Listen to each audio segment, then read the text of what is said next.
Hi, I'm Dan Heber, and this is the lecture video to accompany the reading assignment on Karl Marx, which begins on page 612 of the PDF. But as you saw whenever you were locating that page, it's actually a couple of pages deep into section 5.4. And the reason for that is because, as I mentioned before, I try to be respectful of your time and the resources that you have to allocate to this course. And I don't want to have to, I don't like to assign busy reading pages, and from these opening paragraphs here where John Chafee is just introducing us to Karl Marx, the thought of Karl Marx, there's really only one passage that's important for our purposes, and that's right here, talking about the historical lineage that comes from Hegel to Marx, because that's really what shapes how Marx sees the procession of history. And Marx does think that history is a science. He thought that he had figured out the science of history by looking backward and being able to project where it's going to be going in the future. And so what we want to emphasize here is this dialectical process of Hegel that Marx is going to be using. And the dialectical process is basically an oppositional process where you have one force and then you have this oppositional force, and they come together and then they create this new thing, which in turn is a force that's going to be beginning that process over again. So using this sort of Hegelian language, we have thesis, antithesis, and they come together. Thesis and antithesis, of course, the anti prefix of that means opposite, right? So you have this conflict of these opposing forces, and they come together and they form a synthesis, which in turn becomes the thesis for the next cycle. So then you have that thesis, antithesis, synthesis process continuing. But Marx thought that process ended at a certain point. And in particular, he thought that ended with a communist state. So that's what we're going to be talking about today.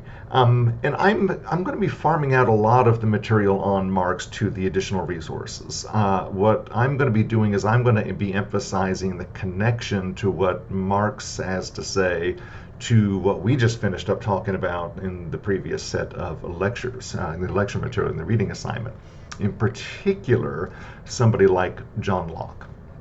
Remember John Locke's attitude toward property, toward private property. John Locke sees private property as being this, super important thing that needs to be protected. Because remember, for John Locke, your property is just an extension of your labor, and your labor is, you can't do any labor without your body, and your body belongs to you. And so since you are the possessor of your body, anything that you do with your labor, it becomes yours. And so Locke gives us that account of private property and sees private property as being really important to protect. That's the reason we come together and enter into the social contract, according to Locke, is for the protection of private property. We want to avoid the tyranny of people that are going to be trying to take property away from us. Marx has the opposite viewpoint. According to Marx, private property, the respect of private property, is actually entrenching the oppression and alienation of human beings. So whereas Locke sees private property as something important to protect because it ultimately helps individuals, Marx sees private property as the thing that allows for the exploitation of individuals. So right here, bourgeois and proletarians. That should actually be bourgeoisie and proletarians because it's plural for both of those. So the bourgeoisie and the proletarian, these are those oppositional forces, thesis and antithesis. So what Marx is doing here in introducing this type of language is saying, hey, we're just fitting in here, our current dynamic. And whenever Marx was saying current, he's talking about mid-1800s. And so he's talking about this, at the height of the Industrial Revolution.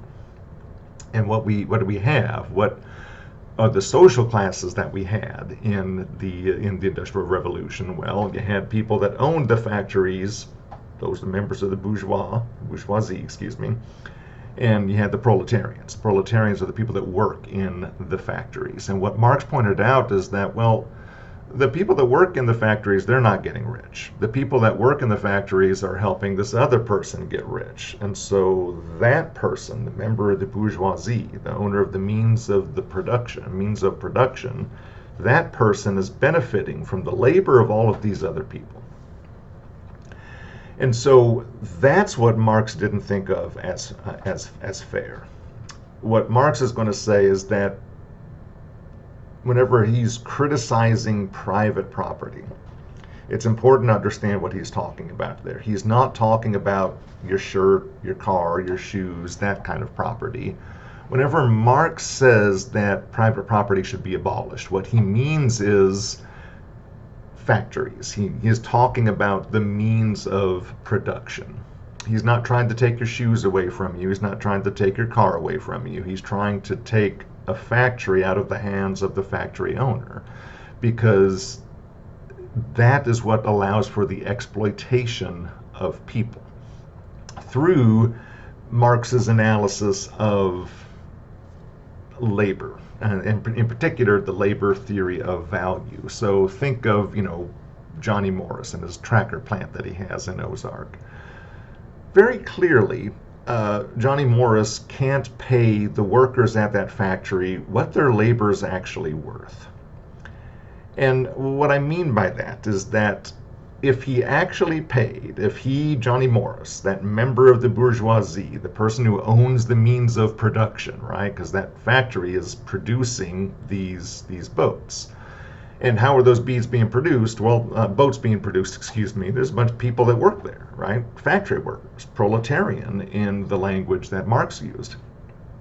And so if Johnny Morris actually paid the people that put the boats together what their labor was worth, he wouldn't be able to sell his boats at a profit, very clearly, right? So we recognize that. That's just intuitive. Johnny Morris, has got to pay the factory workers less than what their labor is actually worth. And why does he do that? Because again, he can't sell the boats at a profit if he pays the laborer what their labor is worth.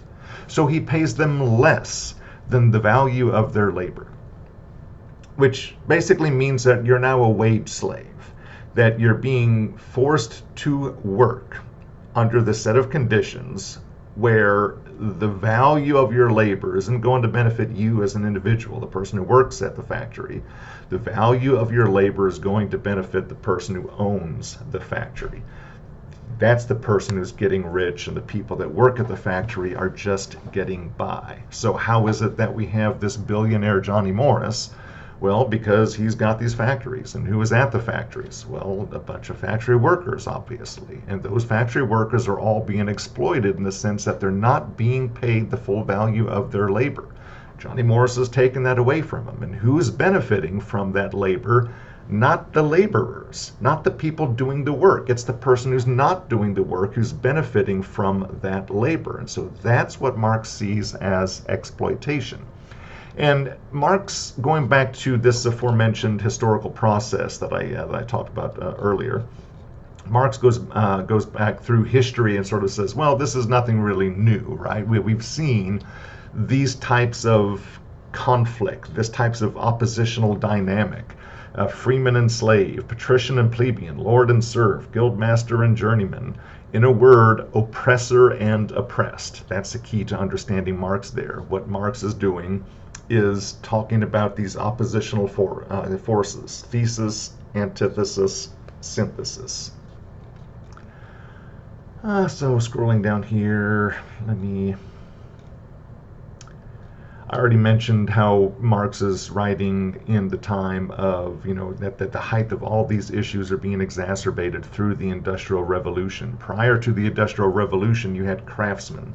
So you had a person who was a craftsman who would make a chair. And so he would go out and he would, fell a tree, and the craftsman would bring that tree back to the shop and, turn that felled tree into planks, and then shape those planks into boards and craft those boards into a chair, and then he would sell that chair out of the shop.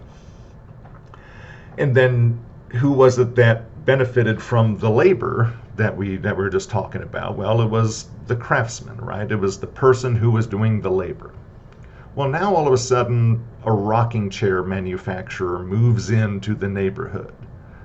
And because the rocking chair manufacturer can just crank out through this production process a whole lot of rocking chairs at a low price, and you're not needing to hire a skilled artisan to work at the factory, right? You just need somebody to pick up a part from this conveyor belt and put it on that conveyor belt and press a button, and then the machine does the work.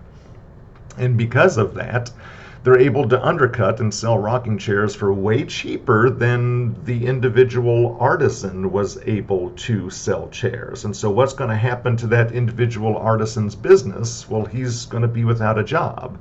And now that person only has one choice. That person has to sell their labor, right? It's either that or starve to death, right? So you sell your labor, but who you're selling your labor to? You're selling it to a person who owns the means of production, and by definition is going to be giving you less than what your labor is worth. And so that's the sense in which people are being exploited.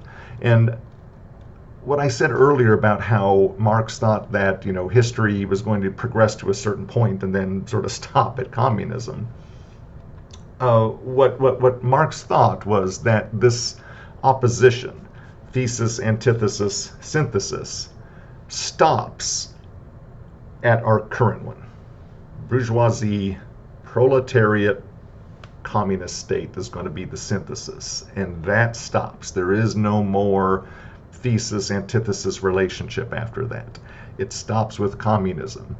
That brings us to the end of history. This is just how history progresses. History progresses to the communist state. And what does how does the communist state come about? Because the gap between the haves and the have-nots increases, and it continues to increase to the point where there is eventually a proletarian revolution.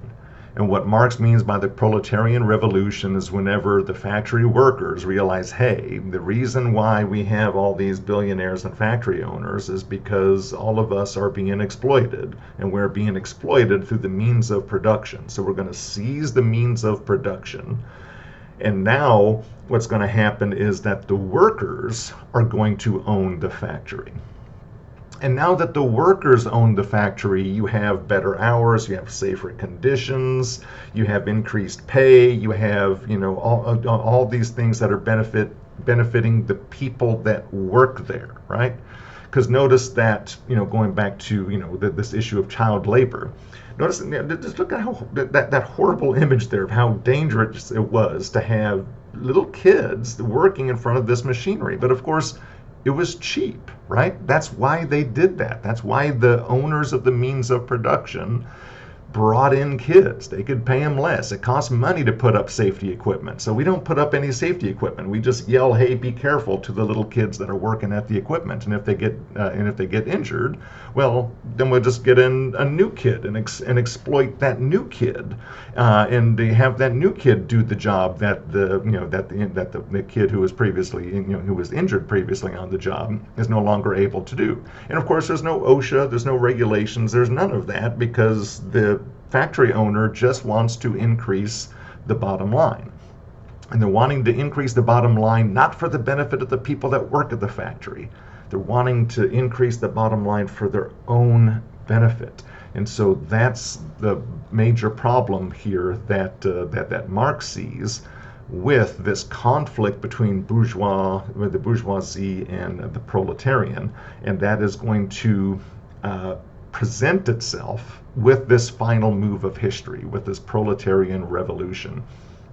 And all of this is the evil behind all of this. Let me rephrase that. The evil behind all of this, Marx says, is alienation.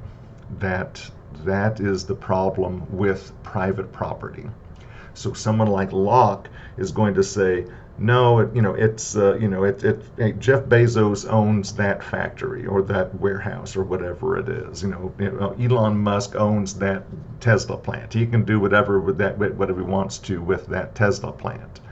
Well, the problem with that is that the person who owns the factory isn't looking out for the interest of the people that work there.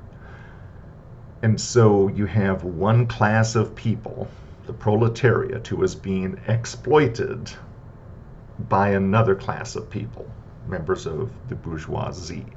And as a result of that exploitation, people are alienated. And there's a very good external resource that I'm requiring you to read, to listen to rather. I think that's the Jonathan Wolff interview, where he's talking about alienation and how Marx thinks that the proletarian revolution is going to bring about an end to alienation. So just to put a button on this before I bring the video to a close, Locke is going to say we need to protect private property because it protects individual rights. Marx is going to be saying the opposite. Marx is going to say, no, private property in the sense of some person owning the means of production is actually a bad thing. It's a bad thing because it allows for this condition of exploitation, which means that individual human beings are going to be alienated from themselves, are going to be alienated from their families, are going to be alienated from their environment, and they're going to even be alienated from the product that they make. So I'm going to bring this video to a close, and I'm going to let you finish the reading assignment on your own if you haven't already done so. Hopefully you have, and then refer back to those other required resources to aid you in understanding Marx. But for right now, I'm going to bring this video to a close. I'll ask you to enjoy the rest of the day, and I'll be in contact with you again soon. Oh, well, rather, I will see you in the next video.